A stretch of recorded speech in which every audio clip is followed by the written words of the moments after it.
ይህ የምፅዓቱ አዋጅ ነጋሪ አገልግሎት ወቅታዊና ዕለታዊ ወጎችን በማቅረብ ትንታኔ የምንሰጥበት የተለያዩ እንግዶችንም በመጋበዝ የምናቀርብበት መድረክ ነው።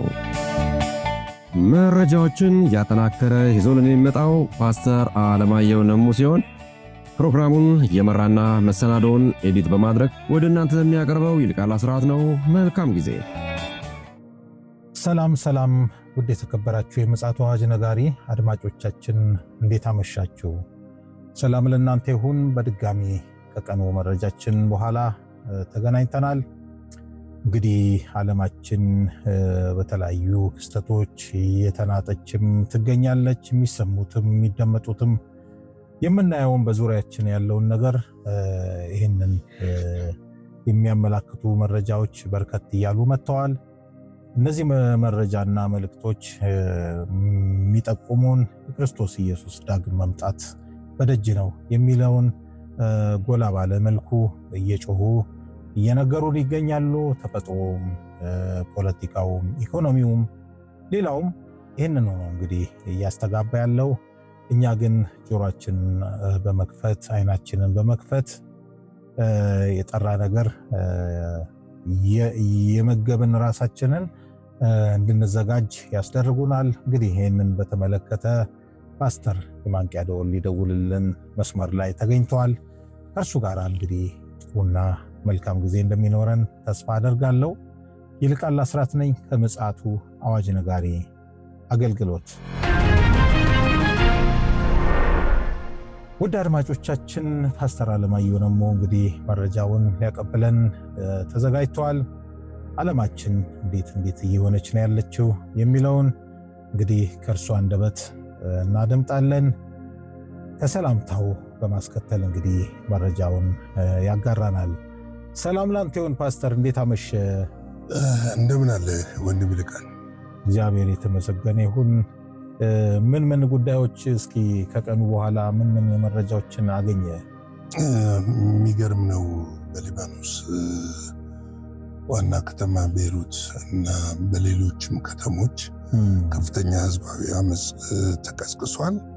የዚህ ህዝባዊ አመፅ ትልቁ ምክንያት ደግሞ ኔታንያሁ እና የሊባኖስ ስምምነት ነው።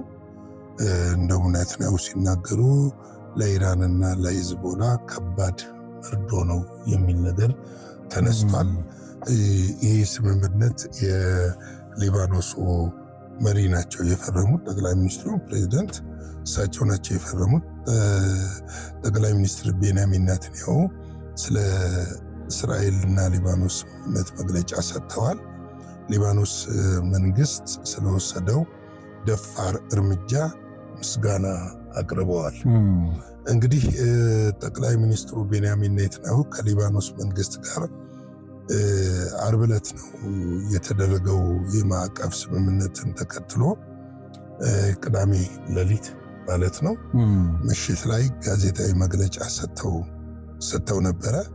ኔታንያሁ ሲናገሩ የእስራኤል ዜጎች ሆይ ትናንት የሰንበት ዋዜማ ከመጀመሩ በፊት ለእስራኤል መንግስት ታሪካዊ ስኬትን አስመዝግበናል ያሉት ብለዋል። እንግዲህ በአሜሪካ አደራዳሪነት በእስራኤልና በሊባኖስ መካከል ከተካሄደው ቀጥተኛ ድርድር በኋላ ግጭቱን ወደ ማቆም እንድንራመድ የሚያስችለንን እና በፈጣሪ እርዳታ በመጨረሻ በሁለቱ አገራት መካከል የሰላም ስምምነት ላይ ለመድረስ የሚያስችል የማዕቀፍ መግቢያ ላይ ደርሰናል የሚል ነው። እንግዲህ የዚህ ስምምነት አካል በሆነ መልክ አሜሪካና ሊባኖን ከሊባኖስ ምድር ለእስራኤል የሚተርፍ ምንም አይነት ስጋት እስከሌለ ድረስ እስራኤል የደህንነት ቀጠናዋን ይዞ የመቆየት መብት እንዳላት እውቅና ሰጥቷል። ትልቁ ነገር ይሄ ነው። እውቅና ሰጥቷል ማለት ደቡብ ሊባኖስ እንደ ግዛቷ ነው የምትፈልገው። ዋና ዓላማዋ የእስራኤልያ ነው እና ይሄ ቀጥታ ህዝቡን ፈንቅሎ ነው ያወጣው። እንደውም አሁን ያለው ስጋት ምንድነው? አሁን ያለው መንግስት ድርድሩን ተስማምቷል፣ ግን ከመፈረሙ በፊት ሊወርድ ይችላል የሚል ስጋት ያለው መንግስት። ምክንያቱም ሂዝቦላ በሊባኖስ ውስጥ ከፍተኛ ጫና በመንግስት ላይ ከሚያደርጉ ታጣቂ ድርጅቶች የመጀመሪያ ቁጥር አንድ ነው። ራሱ መንግስት በለው ራሱ መንግስት ማለት ይቻላል። እና ምንድነው እንግዲህ ናትንያሁ አክለው እንዳስታወቁት የሚፈለገው ነገር ቢኖር ይህ የእኛ ከደቡብ ሊባኖስ በአስገዳጅ ሁኔታ ለማስወጣት ለሞከሩት ለኢራንና ለሂዝቦላ የተሰነዘረ ከባድ መርዶ ነው። እንግዲህ አንዱ ድርድሩ ላይ ተኩስ ይቁም እና እስራኤል ከደቡብ ሊባኖስ ምን ትሁን ነው የነበረው ትውጣ የሚል ነበር። እና ምንድነው ያ ነገር እንዲቀጥል ነው የተደረገው በስምምነቱ። ይህንን የሊባኖስ መንግስት ከምን አንጻር ነው የፈረመው የሚለው ነገር መታየት የሚገባው ጉዳይ ነው። ምን አይነት ስምምነት ነው? እና ይሄ እንደ መርዶ ነው እነሱ የቆጠሩት። እነዚህን ጥያቄዎች ደጋግማችሁ ሰምታችኋል። እንዲሁም የእነሱና የሂዝቦላን ቅሬታ ስሜት ተመልክታችኋል። እኛን አስገዳጅ በሆነ መንገድ ማስወጣት ይችላሉ የሚለውን ሐሳብ በጽኑ ምን አድርገውታል? ተቃውመውታል።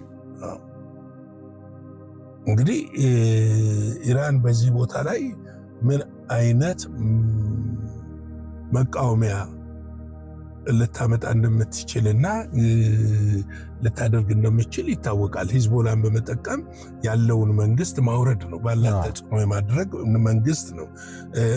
ኢራናዊም ሆነች ሂዝቦላ ወይም ሌላው ማንኛውም የአሸባሪ ድርጅት እዚህ ቦታ ላይ ሚና የላቸውም ማለታቸው ናትናሁ ተሰምቷል። ሚና የላቸውም ነው ያሉት። ነገር ግን ሚና እንደሌላቸው ድርድሩ በተሰማበት ሰዓት ነው ህዝቡ ፈንቅሎ ወጥቶ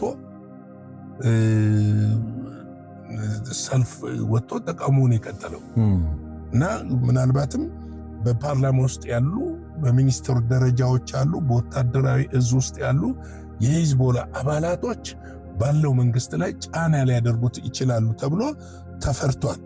እንግዲህ አሁን በዚህ ረገድ ስንመለከት በማዕቀፉ ስምምነት መሰረት ሁለቱም ሀገራት እርስ በራስ ሉዓላዊነትን የሚያከብሩ ሲሆኑ ግጭቱን ለመፍታትና ሙሉ ሰላም ለማምጣት በጋራ ለመስራት ቃል ገብተዋል ይላል። በጋራ ለመስራት ማለት ምን ማለት ነው? ሂዝቦላን በጋራ ለመውጋት፣ ሂዝቦላን አስገድዶ በጋራ ትጥቅ ለማስፈታት ነው። ሌሎችም አሉ። ሂዝቦላ ብቻ አይደለም። ሂዝቦላ ገኖ የወጣ ስለሆነ መንግስት እንደ መንግስት የሚቆጠር ስለሆነ ነው። ስለዚህ ይሄንን ጉዳይ እናደርጋለን የሚል ነው ስምምነቱ። ይተገበራል ወይ የሚለው ነው አሁን ዋናው ነገር። ምክንያቱም በሊባኖስ ውስጥ እኮ ከዚህ በፊት እርስ በርስ ጦርነት ተከስቶ ሂዝቦላ እኮ አሸንፎ መንግስት እስከ መቀየር የደረሰ ነው። ደርሶ ነበር።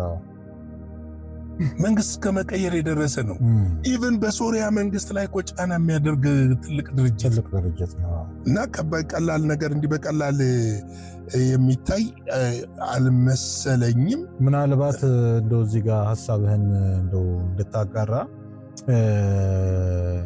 የሂዝቦላው መስራች የነበሩት ሐሰን ናስረላ ከመሞታቸው በፊት ያው እስራኤል ትልቅ ኦፕሬሽን እንዳደረገች ይታወቃል። በተለይ የመገናኛ ኢኩዊፕመንቶች ላይ በመጠቀም በተለይ ሞሳድ የሂዝቦላ ታጣቂዎች ላይ ወኪቶኪ ላይ ትልቅ ጥቃት አድርሶ ከዛ በኋላ እንግዲህ በተጠና መልኩ ሐሰን ናስረላ እና ሌሎች የሂዝቦላ ቁልፍ ሰዎች ወታደራዊ አዛዦችም ጨምሮ እንደተወገዱ እናውቃለን። እና በመሃል ሂዝቦላ እንግዲህ ራሱን ስላጣ ጭንቅላቱን ስላጣ ተዳክሟል የሚል ግንበቶች ነበሩ።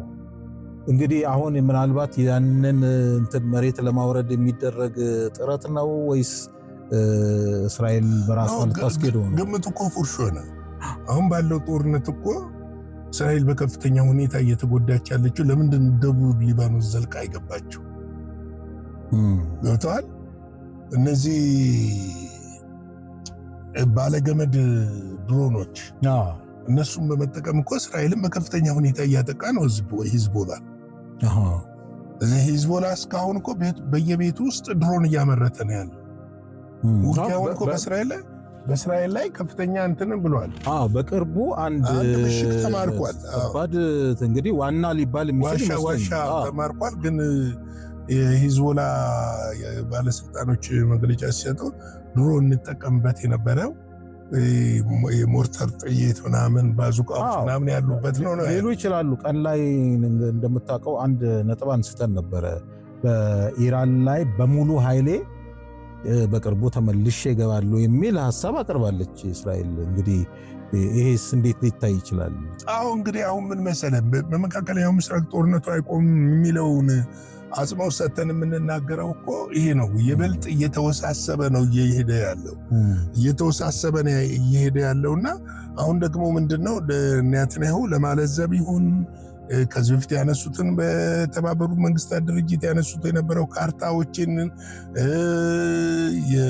የእስራኤል ግዛት እስከዚህ ድረስ አይደለም የሚለውን ነገር ለማለዘብ ይሁን ምንድነው በዚህ መግለጫቸው ላይ አንዱ የሰጡት በሊባኖስ ላይ ምንም አይነት የመሬት ይገባኛል ጥያቄ እንደሌላት በግልጽ አስታውቀዋል ይላል።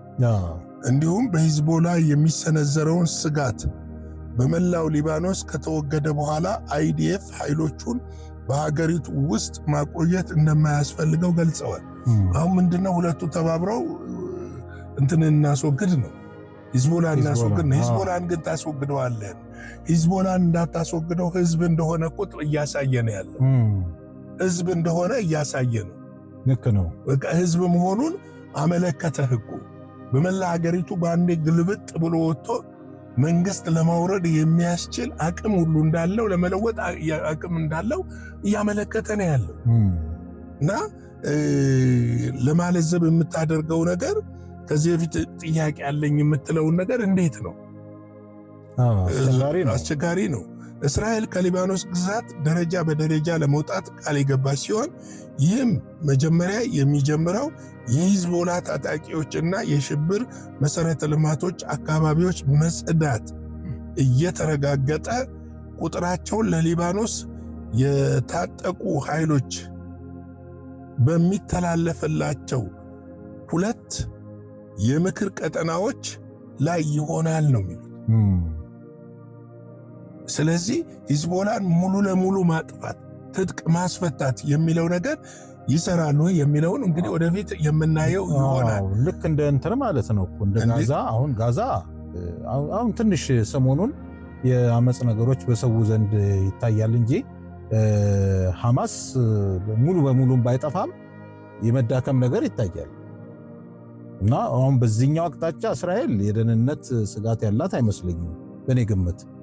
አሁን ትልቁ ስጋቷ የሂዝቦላ ይመስለኛል። እኔ ጋዛ ሐማስ ተዳክሟል ብያለሁ። እንደውም ራሱን እያደራጀ ይመስለኛል። ጊዜ የገዛ ነው የሚመስለኝ። በየትኛውም ጊዜ ከ1949 ጀምሮ እየተዋጋ ነው ያለው ፒኤልኦ በሚል በፒኤልኦ በሚል በኋላ ነው 2 ፋታህና ሐማስ በሚል በሁለት ተከፍለዋል እንጂ በፍጹም ይሄ ሊሆን ይችላል ብለህ የምታስብ ከሆነ እንሳሳታለን። ኖ እኔ ልልህ የፈለግኩት አሁንም እኮ ቶታሊ ጠፍቷል እያልኩ ሳይሆን ልክ ነው እንደ ማንኛውም ታጣቂ መልሶ ሪከቨር ሊያደርግ ይችላል። ግን አሁን ባለው ግን የሐማስ ስም ሲነሳ አንሰማም፣ እንቅስቃሴም ሲያደርግ አሁን ይኸውልህ ድርድሩ የተደረገው ከሂዝቦላ ጋር አይደለም ከሊባኖስ ጋር ነው ድርድሩ የተደረገው። ከሊባኖስ መንግስት ሂዝቦላ እና ሊባኖስ ደግሞ የተለያዩ ናቸው። ልክ ነው። በዛ ሀገር ውስጥ እንደውም ከሊባኖስ መከላከያ ሰራዊት በላይ የታጠቀ ኃይልና የተደራጀ በህዝብ ደገፌታ ያለው እዚህ ሂዝቦላ ነው። አሁን ይኸውልህ ከሐማስ ጋር ነው እስራኤል የተደራደረችው። ቆይ እኔ አንድ ጥያቄ እስኪ ለእንዶ ልጠይቅ ፓስተር እንድታስረዳኝ ፈልጌ ነው። የህዝብ አመኔታ ከሌለው ታዲያ የሊባኖስ መንግስት ምን አይነት አቅም አለው? የሊባኖስ መንግስት የህዝብ አመኔታ ያገኘው እኮ ለሂዝቦላ ድጋፍ ስለሚያደርግ ስለነበረ ነው። እንጂ ይሄ ሁሉ ሀገር ሲቀጠቀጥ ሊባኖስን ሂዝቦላን ማሸነፍ የሚችል ቢሆን ኖሮ እኮ የመጀመሪያው ስምምነት ታስታውሳለህ? ለ10 ቀን ከዛ 40 ቀን ለዛ 60 ቀን ተብሎ ተከታታይ የነበሩ ስምምነቶች ነበሩ። ሂዝቦላን ትጥቅ አስፈታለሁ ብሎ ነበረ። እንደውም የሂዝቦላን አንዳንድ ቦታዎች ለመቆጣጠር ሁሉ ሞከረ፣ ግን አልቻለም። ትጥቅ ማስፈታት አሁን እኮ በጋራ እንሰራለን የምትለው እንደምታ እኮ ምንድነች? እስራኤሎች ከሊባኖሶች ጋር ሆነው ከሊባኖስ መከላከያ ሰራዊት ጋር ሆነው ትጥቅ ላይ ያስፈቱት እኮ ነው፣ ሊመቱት ነው እኮ። ይሄ ነው ውጤት አያመጣም። ህዝቡስ ያው እንግዲህ ብዙ እርግጠኛም ባንሆንም ከዚህ በፊት እኮ የተሞከሩ ነገሮች ናቸው። ማለት ራሱ የሊባኖስ መንግስት በራሱ ሞክሮ እውነት ነው የአቅም ነገርም አሁን በእስራኤልም ቢሞከር ያለው መንግስት ስልጣን ላይ ላይቆይ ይችላል፣ ሊያወርዱት ይችላል። ባይቆይም ግን አቅጣጫ የሆነ ለውጥ ሊኖር ይችላል። ምክንያቱም የሊባኖስ መንግስት ታጣቂው የት እንዳለ ኢንፎርሜሽን ይኖረዋል። አይመስለኝም። ለምን መሰለም አይመስለኝም። ከዚህ በፊት በነበረው ጊዜ ሂዝቦላ ተሸንፏል ተብሎ በታሰበበት ሰዓት በሽምቅ ውጊያ ነው እስራኤልን ከወንዝ ማዶ ያደረጋት፣ ከሊባኖስ ያስወጣት። እንደዚህ ባልታጠቀበት ሰዓት ገብቷል። ከዛ በኋላ የሊባኖስ መንግስት ቀይሮ ነው ለዛው፣ ምንም ጥያቄ የለውም እኮ ፓስተር። ስለዚህ አሁን ፓርላማ ውስጥ ብትሄድ እኮ አሉ ሚኒስትሮች ጋር ይኖራሉ፣ እሱ ተወካዮች ይኖራሉ። ብቻ ዞሮ ምን ልልህ ፈልጌ ነው ከኢራን አቅጣጫ ሎጂስቲክ የሚመጣበት መስመር ከተቆረጠ በምን አግባብ ሂዝቦላ እሱ ሊቆረጥ ዋሌስ ሌሎች የአረብ ሀገራት ካልመገቡት በስተቀር እሱ ሊቆረጥ የሚችልበት ምክንያት አይደለም። ባላንስ ማድረጊያቸው ነው። እስራኤልን ባላንስ የሚያደርጉበት አረቦቹ አንዱ ሐማስና ሂዝቦላ ነው። ሌላው ደግሞ እንደ እግዚአብሔርም ቃል ስትመለከት እነዚህ ነገሮች ጠፍተው እዛ ዙሪያ ሰላም ይሆናል ብሎ ማሰብ ቀላል አይደለም። መጽሐፍ ቅዱሳዊም አይመስለኝም። ምክንያቱም መጽሐፍ ቅዱስ የሚለው ኢየሩሳሌም እንደምትከበብ ነው የሚነግርህ፣ እንደምትጨነቅ ነው የሚነግርህ። ልክ ነው። ስለዚህ በዚህ ጊዜ ምንድነው የምትሆነው ነው የሚለው።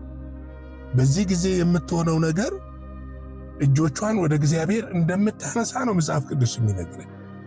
ይኸውልህ ከ1949 ጀምሮ ለ70 ምናምን 76 ዓመት ለ77 ዓመት ገደማ ጦርነት እኮ አልቆመም። ለምን አልቆመም? በጣም ትልልቅ ስምምነቶች ተደርገዋል። እንደውም አሜሪካ እስራኤልን ተጭነዋት እንድትፈርም ተደርጎ፣ ከሲና እንድትወጣ ተደርጎ፣ ከሊባኖስ እንድትወጣ ተደርጎ፣ ከሶሪያ እንድትወጣ ተደርጎ ወጥቷል። ፍልስጤም ራስ ገዝ ሆኖ እንዲቀጥልና ነገር ግን ከራስ ገዝ ባሻገር የኢየሩሳሌምን ጥያቄ የሚያነሳ ከሆነ አገር እንዲሆን ልክ ነው። እነዚህ ሁሉ እንደውም የሚጠሉት እኮ ስምምነት አለ። እነሱ እስራኤሎች እስከ ዛሬ የሚቆጫቸው ያንን ስምምነት መስማማት አልነበረብንም የሚሉት አሉ። ስለዚህ እንዴት ሆኖ ነው የሚሆነው? ልክ ነው። ደግሞ በዚህ በኩል ደግሞ የቱርክም ፍላጎት እሱ ራሱን የቻለ ርዕስ ነው። ነገ እንመጣበታለን። እሱ ብቻ አይደለም። እስራኤላውያኖች ራሶቹ እየተናገሩ ነው ያሉት። አሁን የእስራኤል ባለስልጣኖች ስጋት አለ። በዛ በኩል በግብፅ በኩል ስጋት አለ አይምሰልህ። በላይ ደግሞ ከሩሲያም ስጋት አለ። ከፍ ሲባል ስጋት አለ። ያ ስጋት እንዲህ በቀላሉ አሁን ናትንያሁ እንደሚሉት ቢሆን በትክክል አሁን ናትንያሁ ምን መሰለህ፣ አንዳንድ ነገሮችን የውስጥ ትኩሳታቸውንም ለማብረድ የሚጠቀሙበት ይመስላል። እንግዲህ ዶናልድ ትራምፕና ናትንያሁ የሀገር ውስጥ ችግር አለባቸው። ፖለቲካ ቁማር ስለሆነ ያንን ለማብረድ ሊጠቀሙበት ይችላሉ የሚል ግምትም አለኝ። እንግዲህ በማህበረሰቡ ውስጥ በህዝቡ መካከል መከፋፈልን መፈጠሩን የሚፈልጉ ኃይሎች እንዳሉ አምናለሁ ብለዋል። አለመግባባቶች እና ልዩነቶች መባባስ ይፈልጋሉ። እኔ ግን ይህ ትልቅ ስህተት ነው ብዬ አስባለሁ ብለው ነው እንግዲህ አለመግባባት ያለ ያሉት የህዝቡን እንግዲህ ፈንቅሎ መውጣትና ያለውን መንግስት መቃወማቸው ምናልባትም ለእስራኤል ይሄ ስምምነት የታሰበው ነገር ስጋ ሊሆንባት ይችላል የሚል ነገር አለኝ እና አሁን እንትን ነው እኮ ሂዝቦላ ጎሬላ ፋይተር ነው። ጎሬላ ፋይተርን ደግሞ በአንድ ጀንበር እንዲህ በእንደዚህ በአመት በወራት ምናምን እንደሚያጥፍቼ እንትን እላለሁ የምትለው አይደለም። በወታደራዊ ሳይንስ ውስጥ አስቸጋሪ ጦርነት የሚባለው ጎሬላ ፋይተር ነው። ህዝብ ውስጥ ነው፣ ከህዝብ መሃል ወጥቶ ነው የሚወጋ። በምን ታገኘዋለህ?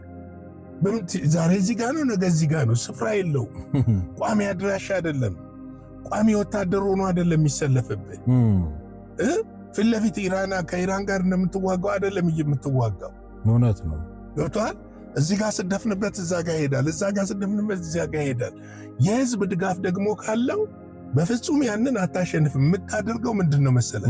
ሰላማዊ መንገድ ነው። ከእንደነዚህ አይነቶች ጋር ከጎሬላ ፋይተሮች ጋር ድርድር ነው የሚያስፈልገው። ስለዚህ እነሱ ሂዝቦላ ደግሞ በዚህ የተካኑ ናቸው እስከዛሬ። ፍልስጤሞችም ለዚህ እኮ ነው የማይሸነፉ። ልክ ነው። የሆነ ቦታ ይመጣሉ፣ አደጋ ይጥላሉ፣ የሚያደርጉትን ያደርጋሉ፣ ይሄዳሉ። ከሆነ ቦታ ሚሳኤል ያስወነጭፋሉ፣ የሆነ ስፍራ ይመታሉ፣ ይሄዳሉ። እንደዚህ ነው ውጊያቸው። እዛ የተወነጨፈ ብለህ ያልክበት ስፍራ ስደመደብ እነሱ የሉ። አሁን ደግሞ እጅግ ዘመናዊ የሆኑ ሮኬቶች አሉ፣ በትከሻ ተሸክመ የምታስወነጭፋቸው በቀላሉ ዩክሬን ላይም ታይተዋል። አይረንዶ ምናምንም አይፈልጉት ማለት ነው። ከ100 ሜትር በታይ ዝቅ ብለው ነው የሚበሩት። የሚፈልጉትን ኢላማ ይመታሉ። ድሮኖች አሉ። አሁን ባለገመድ ገመድ አልባ ድሮን አይደለም፣ በቀላሉ የምጠልፈው አይደለም። ባለገመድ ድሮን ነው እየተጠቀሙ ያሉት። ምስሎቻቸውን ነው ታይተው ነበረ። እነዚህን ድሮኖች ደግሞ ማስወገድ ቀላል አይደለም። በቀላሉ የሚፈልጉትን ኢላማ ይመታሉ። ስለዚህ እንዴት ነው ጦርነቱን ታሸንፍ? ፊት ለፊት ከሚዋጋ ሰራዊት ጋር ትደመስሳለህ፣ ሀገር ትይዛለህ፣ ክልልን ታጸዳለህ፣ ቤት ለቤት አሰሳ ታደርጋለህ፣ የምትይዘውን የምታስረውን ምን የምትለውን ትላለህ። ይሄ እንደዛ አይደለም። ስልቱ ተለውጧል። ይሄ እንደዛ ስላልሆነ እዚህ ጋር ትንሽ ከበድ የሚል ይሆናል። እንግዲህ የእግዚአብሔር ቃል ይፈጸማል። እኔ ምለው ይሄን ነው፣ የእግዚአብሔር ቃል ይፈጸማል። የትም ይሁን የትም። ልክ ነው። በቃ ጊዜው ስለደረሰ፣ ሰዓቱ ስለደረሰው፣ ሁኔታዎች የሚሆኑት ሁሉ ወደዛ የሚያመለክቱ ስለሆነ ኢቨን እኛ አይደለንም እኮ ትልልቅ ሳይንቲስት ነን የሚሉት መጨረሻው ሰዓት እንደደረሰ እየተናገሩ ያሉበት ወቅት ነው። ስለዚህ ጦርነቶቹ አሁን ከዚህ በኋላ ጦርነቶች ቢቆም ዓለም ሰላም ቢሆን ወሰየው ደስ ባለን። ነገር ግን የዓለም ነገር እየጨመረ ይመጣና እንትላል። ለምሳሌ ተመልከት፣ አሁን በሙቀቱ ምክንያት በአውሮፓ ውስጥ ከ1000 ሰው በላይ ሞቷል። በጣም ይገርማል። ምንድን ነው የምትለው? በጣም የሚገርም ነው። የሚገርም 1000 ሰው በላይ በጦርነት ያልሞተ ነው። እና ይሄ ነው ያለንበት ለማለት ነው። የመሬት መንቀጥቀጡም አለ። የጌታ ጸጋ፣ ሰላም፣ ምሕረት፣ ቸርነት ከሁላችን ጋር ይሁን። እንጸልይ። ቅዱሳን ቸል አንበል። ለሀገራችን እንጸልይ፣ ለቤተ ክርስቲያን እንጸልይ፣ ለሕዝባችን እንጸልይ፣ ለልጆቻችን እንጸልይ፣ ለትውልዱ እንጸልይ። በእግዚአብሔር ፊት እንጩህ። የእግዚአብሔር ምሕረት ይድረስ። በዚህ ውስጥ ሰውሮ ሸሽጎ ማሳለፍ የሚችል እግዚአብሔር ብቻ ነው ለማለት ነው። የጌታ ጸጋ ሰላም ይብዛላችሁ። ሻሉ እግዚአብሔር አብስቶ ይባርክ። እውነት ነው ፓስተር፣ በጣም እየገረመኝ ነበረ ስትናገር እየሰማው የነበረው። በተለይ እስራኤል መከበቧ የግድ ነው፣ በቃ ቃሉ ስለሚል ተፈጻሚነት ማግኘት አለበት። ያው ሰማይና በምድር ቢያልፍ ይቀላል ነው የሚለው ቃሌ ከሚያልፍ። ስለዚህ ንጉሥ ዳዊት በአንድ ወቅት የተናገረው አለ በመዝሙረ ዳዊት ውስጥ መክበቡንስ ከበቡኝ፣ ነገር ግን በእግዚአብሔር አሸነፍኳቸው አይደለም የሚለው። በዛ ነው የሚለው እንግዲህ ቃል በቃል ባልናገረው። ስለዚህ የእስራኤል ረዳት እግዚአብሔር ነው። አሁን እንዳልከው በዚህ በጭንቅ ጊዜ ወደ እግዚአብሔር ያው ልምድ ስላላቸው ከብሉይ ኪዳን ዘመን ጀምሮ። ስለዚህ እንግዲህ እኛ ደግሞ የታዘዝነው ደግሞ ትእዛዝ አለ። ለኢየሩሳሌም ሰላም ጸልዩ ይላል። እንደገና እግረ መንገዳችንም ደግሞ ለዓለምም ሰላም ለሀገራችንም ሰላም መጸለይ ግዴታችን ነው። ዞሮ ዞሮ የክርስቶስ ኢየሱስ ዳግም መምጣት ጫፍ ላይ እንደደረሰ ተገንዝበን ራሳችንን እንድናዘጋጅ የሚያስገነዝበን የማንቂያ ደወል ፓስተር ደውሎልናል። እንግዲህ እኛ መረጃውን ወደ እናንተ አድርሰናል። የዛሬ የዕለተ ሰኞ ምሽት መረጃችን ደግሞ ይህንን የመሰለ ነበረ። እንግዲህ እግዚአብሔር ፈቃዱ ከሆነ ደግሞ በነገው ዕለት በሌላ መረጃና መልእክት ተመልሰን እንመጣለን። እስከዚያው ድረስ የእግዚአብሔር ምሕረት፣ ቸርነት፣ ጸጋ ከእያንዳንዳችን ጋር እንዲሆን እንመኛለን። መልካም ጊዜ ይሁንላችሁ። ሻሎም። ለዛሬ ይዘን የመጣነው ወቅታዊ መረጃ ይህንን ይመስል ነበረ። በሌላ ጊዜ በሌላ መሰናዶ እስከምንገናኝ ሰላም ለእናንተ ይሁን።